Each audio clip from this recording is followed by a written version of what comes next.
Hello दोस्तों, स्वागत है आपका हमारे यूट्यूब चैनल में। आज हम एनिशिएंट हिस्ट्री में गुप्तकालीन प्रशासन के बारे में पढ़ेंगे। यह हमारा एनिशिएंट हिस्ट्री से संबंधित 19वां टॉपिक है।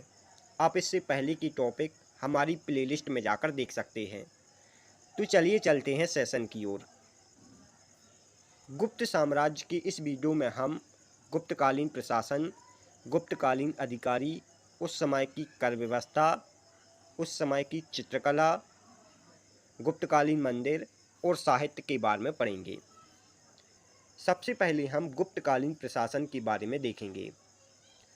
गुप्त काल में प्रशासन की सबसे बड़ी इकाई देश होती थी, जबकि सबसे छोटी इकाई ग्राम होती थी। देश के मुखिया को गोपनीय कहा जाता था।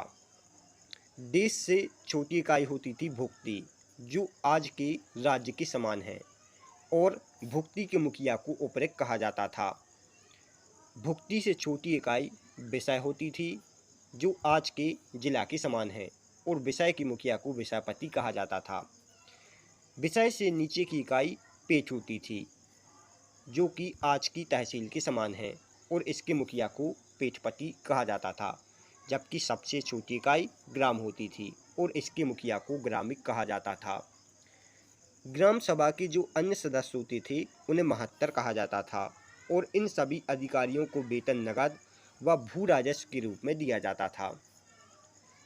गुप्त काल में शासन की जिम्मेदारी राजा के हाथों में होती थी, और राजा स्वेच्छाचारी होता था। राजा की सहायता के लिए एक मंत्री परिषद होती थी, और जो मंत्री परिषद में सदस्य होते थे उनका पद पैतृक होता था। मंत्री परिषद के सदस्यों को अमात्य या कुमार अमात्य कहा जाता था। गुप्त काल में मंत्री परिषद के सदस्यों को क्या कहा जाता था? अमात्य या कुमार अमात्य, और राजा के पुत्र को कुमार या कुमार अमात्य कहते थे।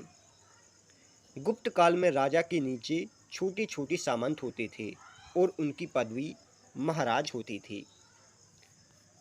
यह हैं गुप्त काल के प्रमुख अधिकारी। जैसे गुप्त काल में प्रधानमंत्री को मंत्रण कहा जाता था। उस समय न्यायाधीश को महादंड नायक कहा जाता था। गुप्त काल में सेनापति को महाबलीकृत, पैदल सेना को भट्टापति, युद्ध सामग्री को रणभंडारक, संधि विग्रह के मंत्री को संधि विग्रह मंत्री, और स्त्री विभाग के अधिकारी को स्थपति कहा जाता था। जबकि कर विभाग के अधिकारी को द्रवाधिकरण, दान विभाग के अधिकारी को अग्रारिक, अभिलेख विभाग के अधिकारी को महाअक्षपटलिक, महल अधिकारी को महाप्रतिहार, नगर अधिकारी को पुलपाल, और पुलिस अधिकारी को दंडपाशिक कहा जाता था। गुप्त काल में कोषाध्यक्ष को भांडा अधिकृत कहा जाता था। यह सभी आपको याद रखना है। अब हम गुप्तकालीन कर के बारे में जानेंगे। गुप्त काल में आय का प्रमुख स्रोत कर था। कर को अभिलेख में उदंग व भांकर कहा गया था।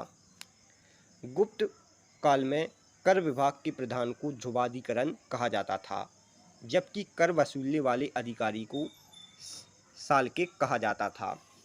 गुप्त काल में अनेक प्रकार के कर होते थे। यह कर हैं भांग, भोग, उदंग, बलि व शुल्क। भांग एक कृषि कर था, जबकि उदंग अकृषि कर था। बलि एक धार्मिक कर हुआ करता था, जबकि शुल्क एक सीमावर्ती कर था, और भोग राजा को स्वेच्छा से दिए जाने वाला कर था। गुप्त काल में अनेक प्रकार की भूमि थी, जैसे क्षेत्र, वास्तु, शिल, अपरहत, चारागाह भूमि। उस समय भूमि कर 1/4 से 1/6 होता था। गुप्त काल में भूमि कर कितना होता था? 1/4 से 1/6। गुप्तकालीन चित्रकला। गुप्त काल में अनेक गुफाओं का निर्माण हुआ है। जैसे अजंता में निर्मित कुल 29 गुफाओं में अभी 6 ही शेष हैं, और इन अजंताओं की गुफाओं की खोज किसने की थी? सर अलेक्जेंडर ने 1819 में। इनमें से गुफा नंबर 16 और गुफा नंबर 17 गुप्तकालीन हैं।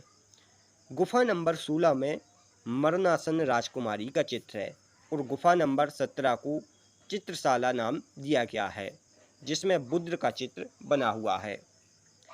गुप्त काल में बाघ की गुफा का भी निर्माण हुआ था। बाघ की गुफाएं कहाँ हैं? बाघ की गुफाएं मध्य प्रदेश के धार जिले के विंध्य पर्वत पर स्थित हैं, जिसकी खोज डेंजर फील्ड ने 1818 में की थी। अब हम गुप्तकालीन मंदिरों के बारे में पढ़ेंगे। गुप्त काल कला व संस्कृति की दृष्टि से स्वर्णिम युग कहा जाता है। उत्तर भारत में मंदिरों का निर्माण मुख्यतः गुप्त काल में ही हुआ था और इस काल में मुख्यतः नागर शैली का विकास हुआ। शिखर युक्त मंदिर का पहला उदाहरण दशा अवतार मंदिर को माना जाता है, जो एक गुप्तकालीन मंदिर था और यह कहाँ है? झांसी के देवगढ़ में स्थित है। गुप्त काल में द्वारपाल के स्थान पर मकर वाहिनी और कुंभ वाहिनी की मूर्ति रखने की प्रथा आरंभ हुई थी। मकर वाहिनी का अर्थ होता है गंगा और कुंभ वाहिनी का अर्थ होता है यमुना। गुप्त सम्राट सामान्यतः वैष्णव धर्म के अनुयायी थे और वैष्णव धर्म गुप्तकालीन राजाओं का राजकीय धर्म था। गुप्त काल में विष्णु के वाहन गरुड़ को अपना राजकीय चिन्ह बनाया था।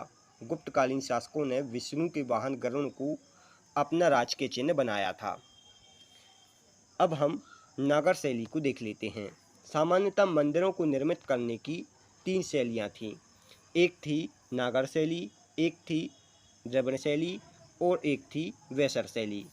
नागर शैली मुख्यतः उत्तर भारत में प्रचलित थी, जबकि द्रविड़ शैली दक्षिण भारत में प्रचलित थी। यह है नागर शैली से निर्मित एक मंदिर का चित्र। यह है गुप्तकालीन प्रमुख मंदिर, जैसे एरड़ का विष्णु मंदिर जो कि सागर में स्थित है, यह गुप्त काल का प्रमुख मंदिर है। इसके अलावा देवगढ़ का दशावतार मंदिर झांसी में स्थित है। सिरपुर का लक्ष्मण मंदिर रायपुर में स्थित है। भीतरगांव का कृष्ण मंदिर कानपुर में स्थित है। नचना कुठार का पार्वती मंदिर पन्ना में स्थित है। खोए का शिव मंदिर, भूमरा का शिव मंदिर, नागौद का शिव मंदिर और पिपरिया का विष्णु मंदिर, यह सभी मध्य प्रदेश के सतना जिले में स्थित है, जबकि उदयगिरी का विष्णु मंदिर विदिशा में स्थित है। आपको यह सभी मंदिर याद रखने हैं।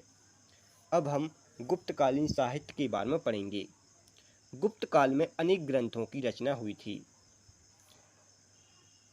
गुप्त काल में कालिदास ने अभिज्ञान शकुंतलम, रघुवंश, ऋतुसंहारम, मेघदूतम, मालवी का अग्निमित्रम और विक्रम उर्वशीयम ग्रंथ की रचना की थी। वराह मेहर ने बृहद संगीता, पंच सिद्धांतम, बृहजाक और लघु जातक की रचना की थी। भास ने स्वप्नवासदत्ता, चारुदत्ता और उरुभंग की रचना की थी।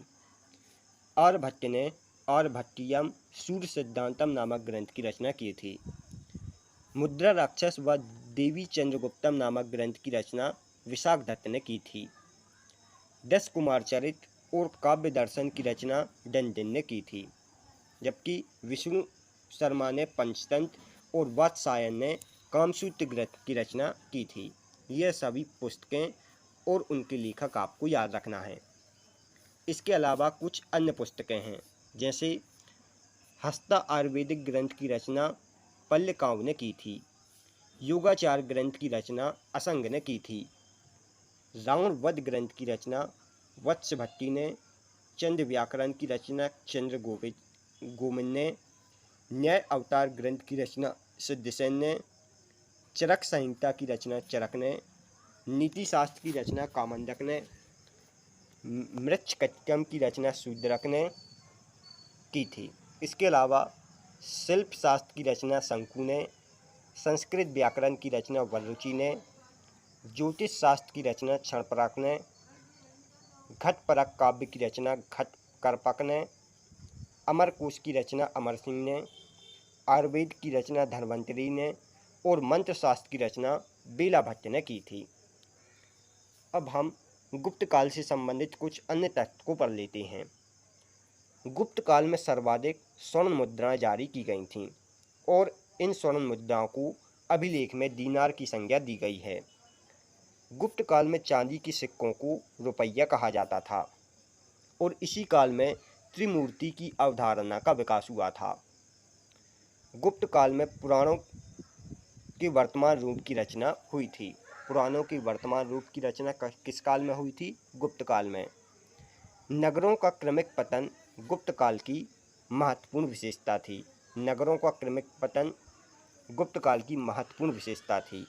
इन सभी सांस्कृतिक उपलब्धियों के कारण गुप्त काल को भारतीय इतिहास का स्वर्णिम युग कहा जाता है।